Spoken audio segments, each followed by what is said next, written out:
Welcome to the Empowerment Show with Melissa Heisler. Every week, discover new personal choices with practical, inspiring guides. And now, here's Melissa. Welcome to the Empowerment Show. I'm Melissa Heisler from It's My Life, and it is your life. Live it.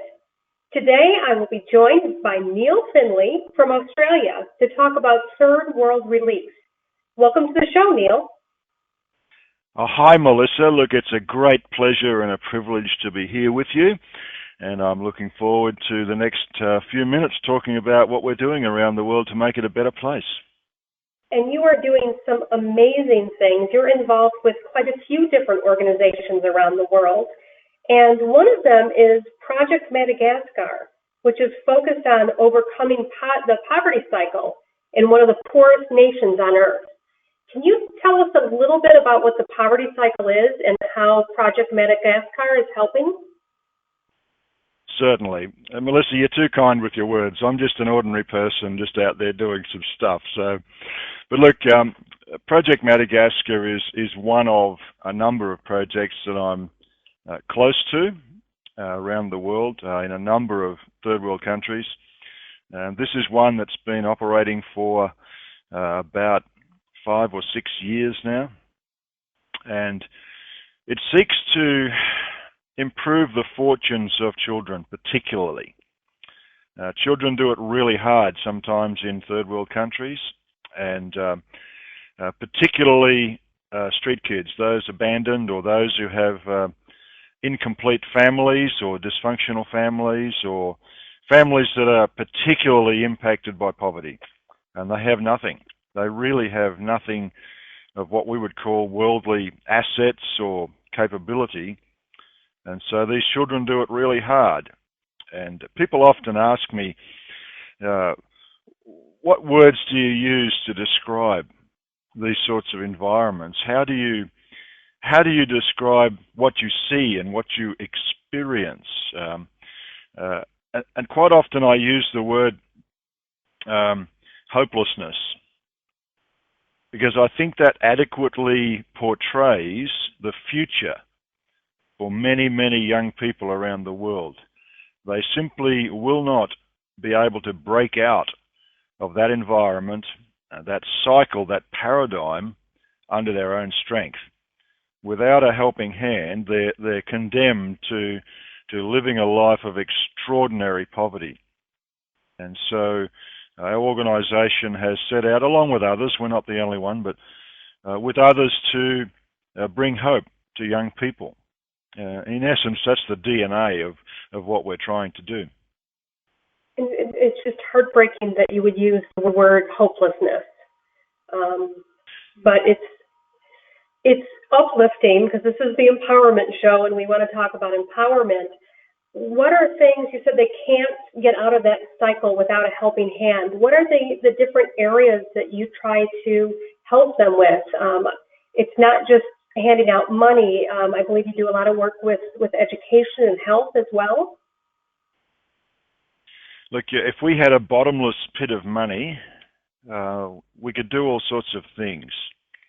But money isn't the panacea. Sure, you need a lot of funds to make a significant difference.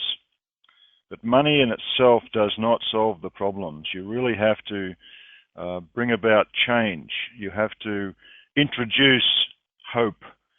You have to introduce the tools that these people, particularly young people, need to step up and to get ahead. And so in Madagascar, our primary goal is to educate, because the street kids that we're dealing with, and these are kids, we take them in around age 5, these kids are living on the street with literally nothing. I can only say you have to go to these countries, and in particular into the poorer areas of these countries, because poverty exists in many quite well-off countries. You can't, because we're talking about poverty in a given country, doesn't mean to say the whole country is poverty-stricken. But in the poorest of the poor areas of Madagascar, poverty is extreme. These street kids have got no hope. They have got no hope of ever breaking out of the cycle they're in. So we've set out to educate them with the blessing of the national government there. And in particular, we teach them language skills. We teach them they can speak, obviously, the dominant local tongue, Malagasy. They can speak that, but they can't write. So we teach them that. We also teach them to read and write, not just in Malagasy, but in French, which is the national language of government and commerce in Madagascar. And so they can then read and write in Malagasy and French. But critically, we also teach them to read and write in English, which is essentially the global language of commerce. And so these kids, I can only say within a year, these young kids are so smart. I mean, young kids are clever and they pick things up fast, but it really does something to you to see a 5 to 6 year old who can converse in Malagasy, French and English, and have the beginnings of writing in these three languages and reading.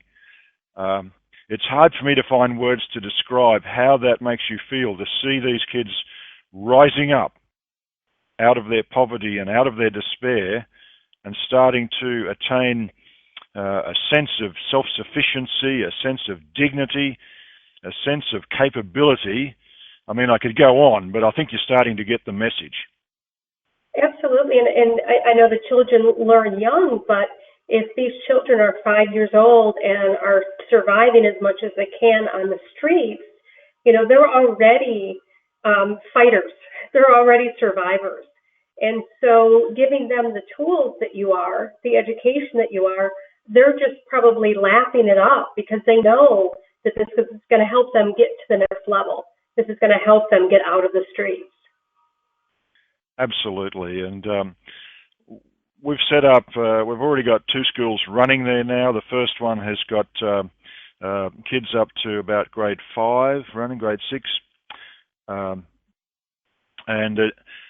Essentially the schools are self-paced learning. So the kids are in a group environment with their own little cubicle, which is their space, but they're in the presence of all the other kids. And we provide them with a uniform so they can turn up. It starts to build a self-esteem and some dignity in their life. But it's self-paced learning, so they can learn as fast as they like, or some kids are a bit challenged in some areas, so they might be a little slower. But we don't dictate the terms of how they learn and how fast they learn. But it is really surprising how quick these kids pick things up and how fast they learn. I mean, they're no different to little kids around the world. They're smart people. They're just little. They're just little, not young, but they're fast learners. So it sounds like, I know when we talked before about Project Madagascar, it's really close to your heart. And I know that you accept more than just donations to help with this project, that you also coordinate trips. Can you explain a little bit about what it would be like for someone to participate in helping the education project with Project Madagascar? Absolutely. And I should say that I'm at director level. I'm not at the coalface nowadays. There was not enough of me to go around, so I've had to pull back a little bit. And I had a run-in with cancer a couple of years ago, so I've had to throttle back and realise that I'm not 10 foot tall and bulletproof anymore. I'm not 21 anymore. But look, the trips that we send to Madagascar, and we do this to other places in the world too, but Madagascar, it's an exciting trip for someone to go to participate in, to experience the culture, which is a beautiful culture. Madagascar has a unique culture, quite unique in the world, with its maternal structure of family life and so on, matriarchal structure, with its fantastic wildlife and so on, and botanical systems. It's an amazing country, but it's also very poor. And the places we will take people is not to the ritzy hotels and so on. we will take you to the poorest areas, and you will see life with all of its challenges, with all of the difficulties and the shortcomings, the problems people face. You'll experience the smells and the challenges that people every day face in those places. And whilst we look after you well there, you will get to experience life in its fullness, or the opposite, in Antananarivo, for instance, the capital. And it's very eye-opening. People see these sorts of life situations and they can't help but be impacted. And I often say to people when I'm speaking around the place, every single person in the first world should do at least one trip into the third world and see what life is like. It will change your perspective. It will change your worldview. You will no longer complain about minor discomforts and inconveniences when you get home, because you'll think, wow, I've seen people living with none of the things I've got. So there's some of the things you'll see and experience. Absolutely, and I know my first trip to Peru, and certainly they don't have the devastating poverty that you've experienced, but it was eye-opening to just see the way that most of the world lives, and really compare it to what we take for granted in the more developed nations. And it does give you, when you're stuck in traffic, you have a whole different outlook, because at least you're in an air-conditioned car, and you're traveling somewhere, and hopefully for work, where there's so many other people who are just struggling to get a meal today. And it's such a different viewpoint. And I agree with you. I think a lot of people can change the way they see their life by having an experience like that. Yep, absolutely. I should add too that many people living, or have spent their whole life, particularly the young, in these difficult circumstances, don't know any different. So they don't know what life in the first world's like. They've never seen it. They've never experienced it. So to them, it's just another day. It's just life with all of its shortfalls, shortcomings. They don't know any different.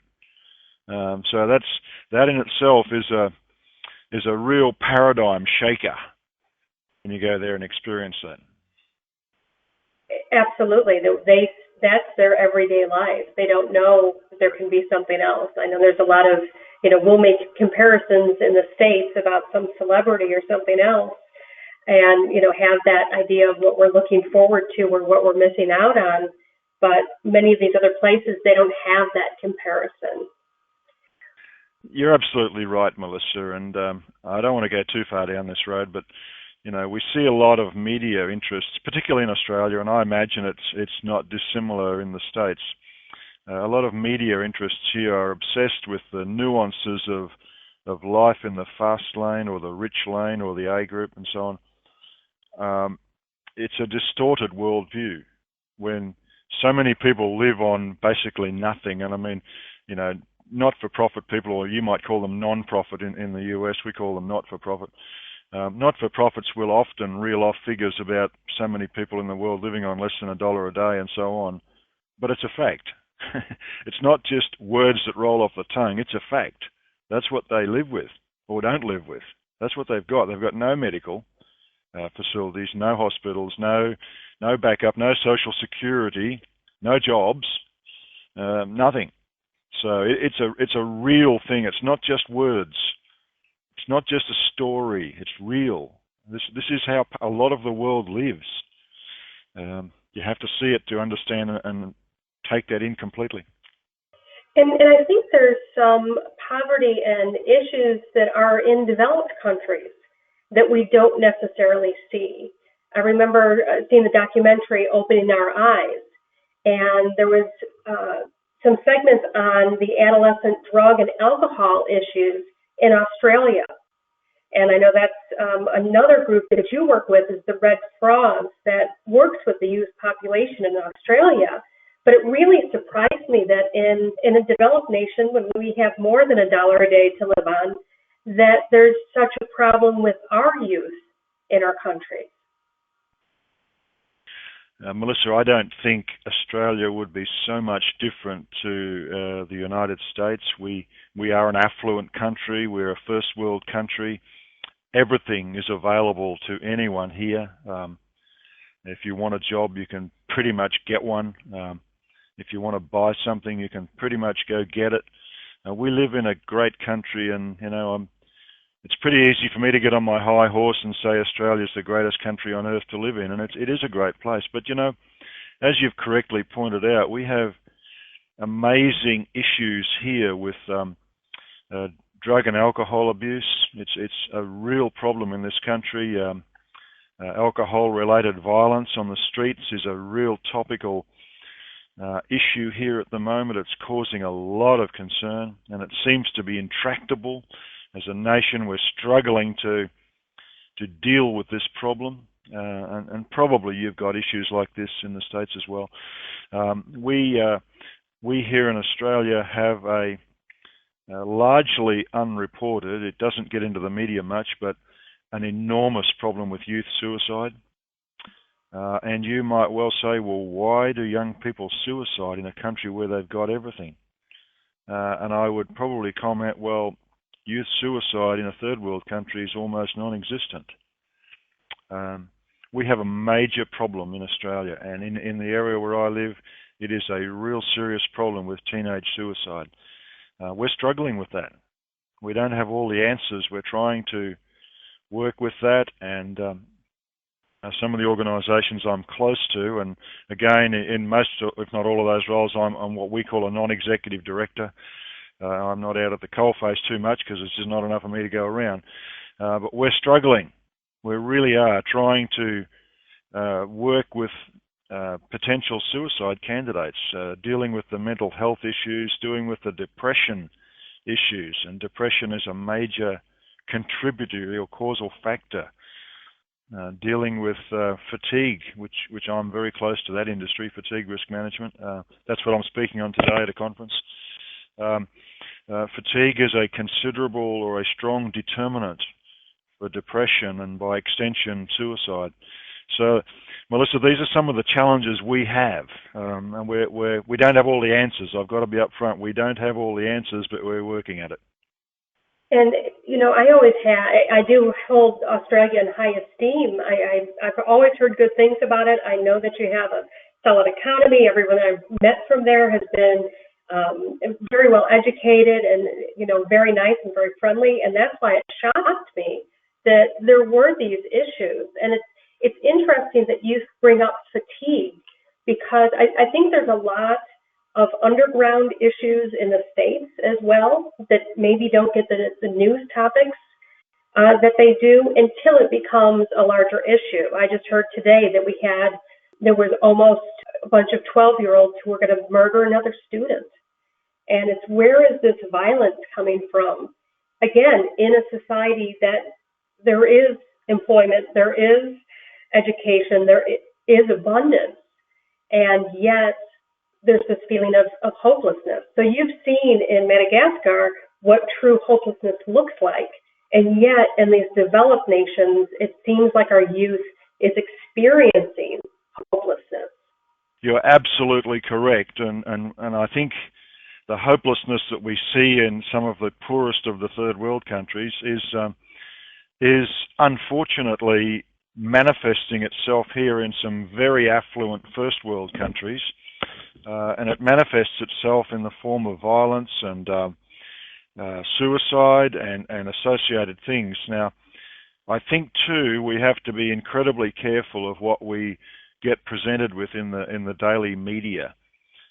We see media reports here in Australia of, if I just for a moment say, compared to the United States, we see a lot of reports here in our media about shootings and so on in the US. But I know a lot of people in the US, and I say, is this everywhere? Is it safe to go to the US? And they say, of course it is. This is just something that happens here and there. But in Australia, we also experience random violence, and the media make a big issue of it. But it's not everywhere. But it's happening, and we see in the last year we've seen a number of instances of teenage random violence, random killings. We haven't experienced this before. It's quite distressing. Well, for the families, it's tragic and horribly distressing.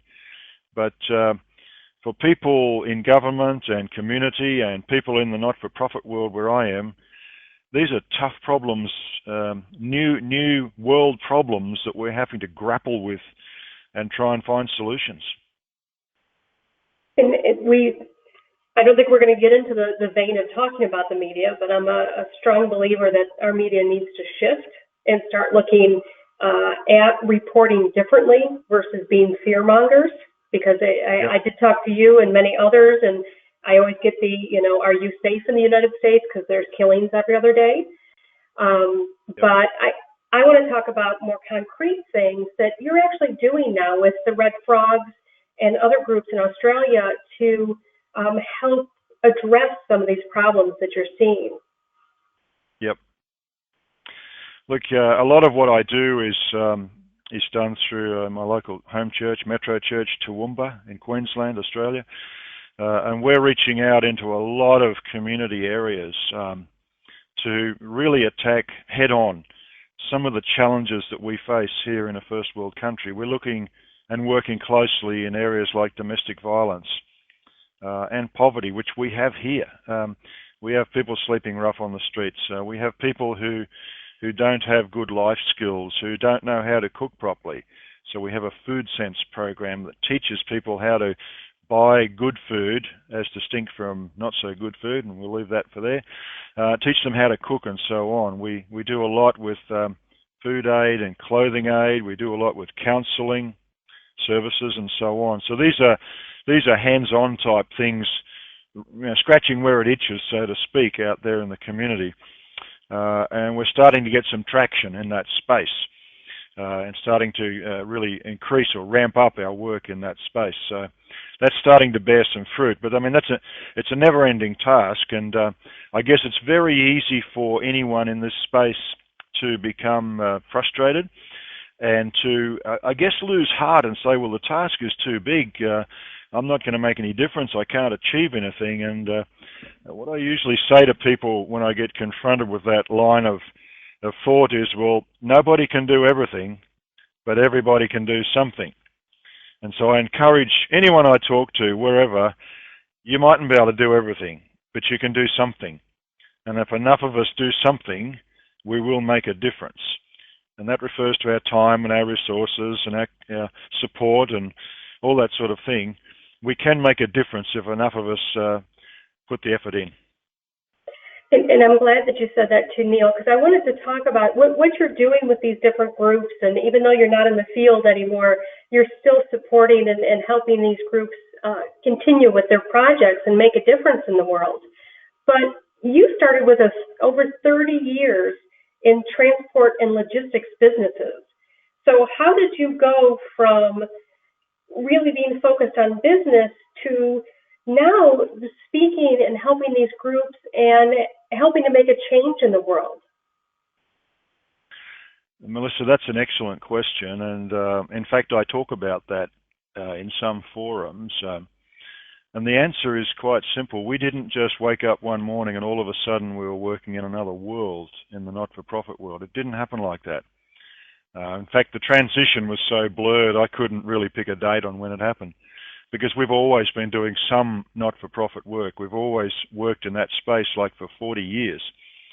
But when we formally sold our transport and logistics interests, there really wasn't a bump. There wasn't a major transition because we'd been planning for this for some time. And I often say to business people who are contemplating life-changing things, please start planning early and make the transition in an orderly, structured manner. Don't just sell it all and then wake up next morning, well, what am I going to do now? Because many people do that and they experience extreme frustration and really get a bit lost and don't know what to do. And some of them even go back to doing what they were doing before because they can't handle the change. And I remember the day we finally, the sell out of our business interests, when we sold them all, my wife and I celebrated by just going downtown, having a coffee and just getting on with our day. It was just that. We just had so much to do. we didn't feel the bump. there was no difficulty in the transition. We'd planned it. Well, and that's interesting too. I speak to a lot of job seeker groups, and what I find, and especially with men, is that they're so tied to their business title that when they either are laid off or they retire, they don't know who they are, and they don't know how to spend their day, and they don't know what their purpose is. So I love your advice to begin making service or whatever it is that you're called to do part of your life before you transition out of the world of business. Wow, you have just you have just opened up an enormous subject, and we haven't got time to go there. But that is a massive, massive issue for people, particularly men. I think who, being a male, I've got an ego like everybody else, and we have this image, this persona that we want to project. We've got it all together when often we haven't. We're organised, and frequently we're not. But this issue you've just flagged is so important for people to actually be projecting ahead or thinking ahead and planning for what they're going to do next. And I remember about 20 years ago, I guess it'd be 20 years ago, I sat down and I use that word somewhat loosely. I sat down and wrote a values statement for myself. What drives my life? Why do I get out of bed in the morning? And I'm a writer. I love writing. And I thought, this will take me 10 minutes. I'll knock this up and it'll be good. You know what, Melissa? It took me 9 months to actually write 4 lines about what my life was about. It took me 9 months, and then flying home one night on an airplane, I just wrote it all out. Bang, it just dropped. And there I was. But not enough people, men particularly, but women too, do just that and define who they are, what their person is, what their purpose is. Why do I get out of bed in the morning? Because it transcends your job. It transitions your position in society. It embraces your family and your causes and your interests and your life. It folds all. It's not a copy of War and Peace. Mine was just 4 short lines, which described, who I was and what I am, not what I do, what I am, my values, and that absolutely, categorically shaped the next couple of decades. It helped me run everything I wanted to do through a filter, as it were, to decide whether I should be doing it or not, and it helped me transition from active corporate life into the other things I'm doing. You're right. I probably shouldn't have gone down this road, but I do want to finish up on what you said there. Is that I think it's so important that we take the time to look at it. I work with a lot of people with stress relief, and I think they're so stuck on the hamster wheel of what they think they need to get done, but they don't take that time to really evaluate what's important to them. They're just clicking off that to-do list, and to take the time to really say what's important personally, what's important for my contributions, what's important for me to leave a legacy for people, and then to use that as a guidepost as to how we spend our days. Yep.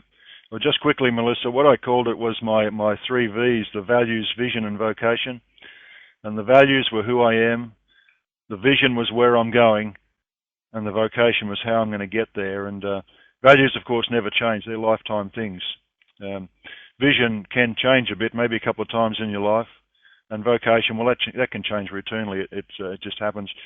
But they're things I did, and it took me a while to write all that. But it's been extremely fulfilling and fruitful. Absolutely, and it looks like you followed through with it because you are very actively working on your values and bringing them to the world and helping out the world through what it is that your vision and your value statement are. So thank you so much for that. And I want to make sure that if people want to learn more about the Project Madagascar or the Red Frogs group, what's the best way for them to find out information? Look, for Project Madagascar, just go to these websites, Project Madagascar, one word, .org.au. And you'll find most what you need to get there at that website.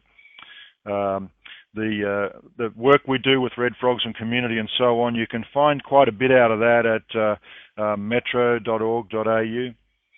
That's our church website. It'll take you a lot of places there. You can go to my own website, which is more a commercial site, neilfindlay.com. But that's more commercial, but it tells you a little bit about who I am. I guess my LinkedIn profile tells you a lot, so just Neil Findlay at LinkedIn. But also, Melissa, I run a video blog called The Mentor's Diary on YouTube. And just touching on where you were 15, 20 minutes ago, that's all about encouragement. It's designed to counteract some of the negativity and the junk that seems to be pervasive out there in the media and the world today. So I started up the Mentor's Diary, and it's in its infancy, but I'm getting it wound up now and getting the technical side and all that working well. But it's all about encouragement and leadership and motivation for people who just feel they can't go on. They've ran against a brick wall, and where do I go? There doesn't seem to be any way out. So most weeks I put something up there just to encourage, to tell people you can do it, you can achieve, you can make a difference, you're important, you matter. And that's the sort of DNA that's behind the Mentor's Diary. So I just encourage people to have a look at that, and please let me know if there's issues you want me to cover, and I'll be happy to dig into them as soon as I can. And I really encourage our listeners to check that out, because I know, Neil, every time I speak to you, I do feel that encouragement, and I do feel that that excitement to go out there and make the changes that I'm meant to make in the world. So I really recommend people check out your blog, The Mentor's Diary, and your other sites as well, because I think there's great opportunities for people to develop themselves as they're helping out others. Yep. No problem. Well, they can catch up with me on Twitter, just at Neil Findlay and all that sort of stuff. But look, Melissa, it's been such a privilege to speak with you this morning. It's been an honor, and I don't mean that frivolously. I really mean it. It's been great to have just talked with you about some of the issues that are important in the world today, and how collectively we and your audience can make a difference, and we can make the world a better place. It's been a great pleasure and an honor. Well, it's been a pleasure and an honor having you. Join Melissa Heisler next week right here at The Empowerment Show. Join the conversation at facebook.com/The Empowerment Show or twitter.com/Empowerment Show.